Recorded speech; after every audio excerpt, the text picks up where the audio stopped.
সোনার হরিণের আমি একটা ভিডিও আপলোড করেছিলাম। অনেকে জানতে চেয়েছেন যে আপু আপনার সোনার হরিণটা কি ছিল আর পুরো ব্লগ ভিডিওটা চাই। তো আজকের ভিডিওটা তাদের জন্য যারা রিকোয়েস্ট করেছিলেন। আমি গতকাল রাত্রে নাইটে গাড়িতে উঠেছিলাম আর আমি চলে এসেছি ঢাকা বসুন্ধরাতে।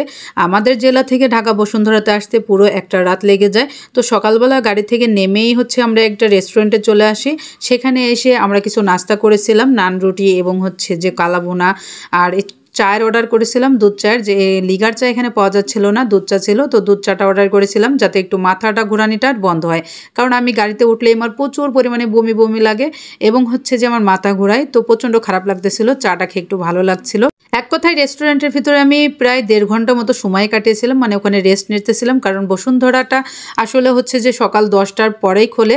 আর আমাদের এখানে তেমন একটা কোনো আত্মীয়স্বজন ছিল না, তবে আমি যে ভাইটার সাথে দেখা করতে এসেছি সে ভাইটা আমাকে ওখানে অনেক রিকোয়েস্ট করেছিল তাদের বাসায় যাওয়ার জন্য। যেহেতু আমি খুবই সীমিত সময়ের জন্য যাচ্ছি, এজন্য আমি তাদের বাসায় গিয়ে বিরক্ত করি নাই। আমি বললাম যে ভাই আপনি চলে আসেন বসুন্ধরাতে, আমরা যে আরেকদিন যাব। তো ভাইয়াটা যে সকাল 10টার সময় চলে এসেছিলো। আর এই যে ভাইয়া আসার পরেই যে আমরা ভাইয়াদার সাথে যে বসুন্ধরাতে খোলার পরপরই আমরা চলে এসেছি। এবং আমাদের সাথে কিন্তু শুধু একটা ভাইয়া না, 2-3টা ভাইয়া দেখা করতে এসেছিলো, খুবই ক্লোজ আমাদের ভাইয়ারা। আর ওনারা খুবই শখ ছিল আমার সাথে দেখা করার। তো ফাইনালি ভাইয়াদের সাথে আমার দেখা হয়ে গেল। আমারও খুব ইচ্ছা ছিল ভাইয়াদের সাথে সামনাসামনি দেখা করার, কারণ তাদের সাথে আমার পরিচয় কিন্তু ফেসবুকের মাধ্যমেই। তো ভাইয়াদের সাথে আমরা দুজন মিলে দেখা করে বসুন্ধরা সিটিতে ভাইয়া নিয়ে চলে এসেছে। আর যেই যে লিফট বলি আমরা, আমি নামটা জানি না অবশ্য, কেউ কিছু মনে নেবেন না। তো এটাতে আমার জীবনে আমি ফার্স্ট এই প্রথম উঠলাম, আর উঠতে গিয়ে আমার এতটা ভয় করতেছিল। আসলে ভয় বলতে তেমন কিছু না, মানে জাস্ট আমি জার্নি করে এসেছি, আমার মাথা প্রচণ্ড ঘোরাচ্ছিল।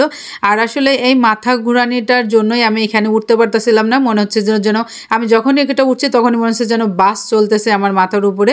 তো যাই হোক, অনেক ক্লান্ত ছিল শরীরটা।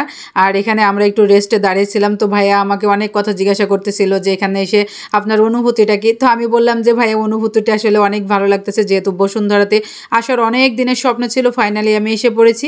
তারপরে আমরা যে সকাল 10টা থেকে দুপুর 2টা পর্যন্ত অনেক দোকান ঘুরেছিলাম একটা আইফোন কেনার জন্য। তবে আমার প্রোগ্রাম ছিল আইফোন 50 কেনার জন্য। তবে যে আমাদের বাজেট অনুযায়ী আর কিছু টাকা হলেই আমাদের 60 প্রো ম্যাক্স হয়ে যাচ্ছে, সেহেতু আমি ভাবলাম যে 50 প্রো ম্যাক্স না নিই, 60 প্রো ম্যাক্সই নিয়ে নিই।